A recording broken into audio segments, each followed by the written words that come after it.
Hello પરિવાર, કેમ છો? વલસાડ, વાપી અને એનાથી પણ દૂર દૂરથી જે કસ્ટમર આપણા શોરૂમ દાવડા ધ સુપ્રીમમાં શોપિંગ કરવા માટે આવે છે તે દરેક કસ્ટમર્સ લોકોને આપણો શોરૂમ શોધવામાં ખૂબ જ મુશ્કેલી પડે છે. તે દરેક કસ્ટમર્સની સમસ્યા હું સમજુ છું. એ જ માટે હું આજે આવી ગયો છું ધરમપુરના ફેમસ ત્રણ દરવાજા પાસે અને હું આજે તમને લઈ જાઉં દાવડા ધ સુપ્રીમ સુધી. ચાલો તમારી સાથે.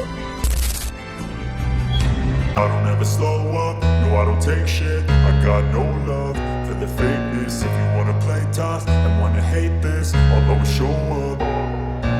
I don't ever slow up, no I don't take shit. I got no love for the fakeness. If you wanna play tough and wanna hate this, I'll always show up and make a statement. I don't ever slow up, no I don't take shit. I got no love for the fakeness. If you wanna play tough and wanna hate this, I'll always show up. Shoes તમે જોઈ જ શકો છો. આમાં તમને નાના છોકરા માટે કંઈ પણ જોઈતો તમને મળી જશે અને એની એક્ઝેક્ટ બાજુમાં જ છે આપણો શૂઝનો શોરૂમ. ચાલો તો મારી સાથે તમને બતાવો.